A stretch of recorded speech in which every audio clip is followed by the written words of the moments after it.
You're listening to PM Tonga with John Pulu. Whatulo watu ho'eki pia moe kakai whanua, you are still with PM in Tonga. Ho'eki pia moe kakai whanua, kicking off very soon in France, or in Paris, is the Rugby World Cup, the Men's Rugby World Cup. Pia koe mea lerei foki he oku teu te watu ki ai timi I karetahi ki he whiau hi koe ni aip o mamani I he mai mua akapulu. Koe houani o kou whiawhia apito ke tauto e kau whakatahai, pia moe matapule koe ni ko Hale T-Pole, who represents the Pacific Rugby Players group, and he's just come back from Fiji, actually. So welcome back to the very cold Aotearoa, my friend. Malo e taulava. Malo taulava. Malo pito si kau mai he polo kalama koe ni o e whiawhini. This is a very exciting time e tau hanga atu koe ni ki he whiauhi ipo o mamani e hale. Na ki tonga foki I he ngahi tau koe ni a timi a tonga. How are you feeling? This is something that's changed from the past. A lot more of our former internationals, Feki Toa, we're talking Israel Folau.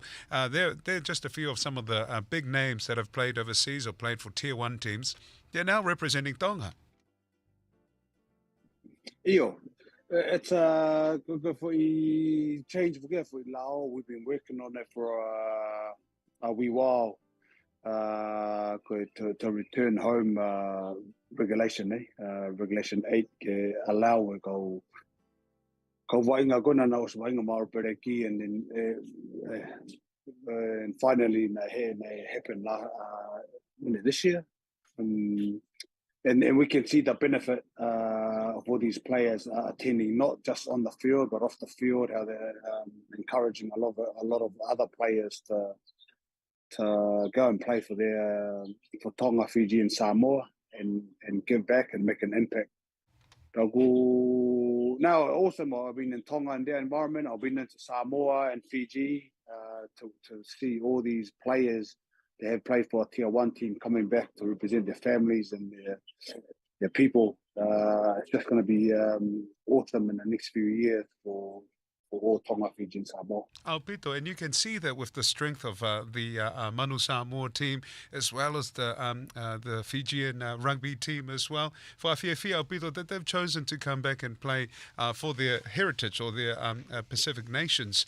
How hard was that do you feel, e hale, I hono whetongi koe ni ai lao ke lava o whakata ai me ani? Imagine if we had that years ago, we would have had Jonah play for Tonga and some of the other big players or the big names. Ke na wainga for Samoa, Fiji? Iyo, it was a bit of work, but we finally come around. O case ko na present mo ke ririu e lao. We didn't want to just change me here Tier 1 to Tier 2. Somehow we missed it for the last few years, but then we went back then or agree a bigger to change me here Tier 2. But we are talking about England or go from England to Wales or change Tier 1 to Tier 1. And I think that's the main thing they got it across. We didn't want just for Tonga, Samoa, and Fiji, but for the big bosses in the big table. Present goe ke labai purely liu beia from Tier 1 to Tier 1, and that's how it got across. But like I said, it's going to be beneficial for all Fiji, Tonga, and Samoa in the near future. And yes, if it was done earlier on, we could have had a lot of bigger name playing for Tonga, Fiji, and Samoa than before. Oh, yeah. And already the excitement is building up. I mean, with the success of the Pacific Nations Cup, with all our teams, working really hard to play and represent their teams. But also with the recent match, Fiji, they beat the English team. Wow, wow, wow. That definitely got a lot of people excited about this upcoming World Cup, eh? Once again, Sean, what we've been working with the benefit of having the draw. We're still finding our feet, how it aligns with Tonga and Samoa. But Fiji in general, the identity of the draw, Because I think it was the third or the second try where FVC, it was all draw hands, draw to another draw player, to another draw player, to another draw player, and scored by another draw. Oh, yeah. So you can just see the benefit of having a Super Rugby team. It's the same as Samoa there, with a lot of the Moana Pasifika players playing. Exciting for the World Cup. Unfortunately, we didn't have any warm-up games set up by TRU, so that's something we've got to work on. There's no warm-up game we'll book here 2 years ago, not just turn around this year and try to book it. But I think the coaching staff know what they're doing. They did that on purpose, so they don't show their tricks up. They're holding their game plans and everything close to their heart, so they only show that for the World Cup. Oh yeah, Bo, back when we met with Samoa almost beating. I really wanted them to beat the Irish team. That would have been a massive upset. But they're looking really strong, the Manu Samoa team as well. But coming back to our Tongan team, i World Cup, what's your feeling? I'm sure that you've got to speak with Tautai. He's named his squad for the World Cup, and they're training in France at the moment. Ko hanai hau ki wakaiki he teu in the preparations for the Ikaretahi for this upcoming World Cup. Yeah, they're in a good headspace. Jordan, I know that the only hiccup was Isleli Folau, who injured his knee against Australia A. So there was a massive, downfall to their preparations. But they've all gotten over that, because they would have loved to have Isleli playing.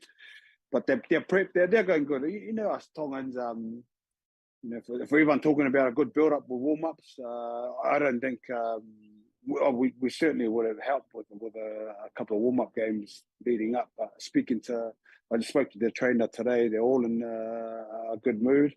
They're training really hard and understand the lack of fitness. But it comes to game day, the World Cup. All these doesn't count. It all comes in just the day of how you're going to prepare yourself and play. And then we play with our heart and for our people. So I've got no issue with the boys not having a couple of warm-up games. True. Especially looking to the future and to build this special arrangement that we have now with the big names coming back. Just really quickly, there was the judiciary issue with George Moala. What are your thoughts around that? Do you feel the system kind of needs to change? Some people are saying there's a bit of a race thing here. Pasifika or from a different tier, but when it's a top tier team, what are your thoughts around that, Hale? I think just the process from our end, from Tonga and our islanders to present the case. Obviously, like, you got to have a lawyer and pay a lot of money to have a good lawyer. And just presenting your case, I know to follow and be involved in the George's case, and I think the backlash on the England 10 Farrell, and then to appeal his case by World Rugby and then get him done, didn't help George's case. But to follow up George's one, I just I've been through a few of these from our end, from Tonga, and I think we could have done better from TRU and everyone else. And then obviously to work with the Canadian medical team, because what hit George the most, so George's one was a tip tackle, injured the guy, but the report didn't show that the guy played on for another 5 to 10 minutes. So he could have got injured. His injuries would have been made worse from 5 or 10 minutes after the George tackle. And then, we didn't tackle that right to appeal our case and say, mate, the player was all right from George's tackle. So can we look back then 5 or 10 minutes later, he was still playing, and then he got injured. But we just got to be on our toes and and go at another level if that case has presented itself again. Hale, we are very grateful for your time, Malo. Pito si ikaw mahipolo kalama, and safe travels. I know you're a very busy man, and always a pleasure catching up with you, Tokohua.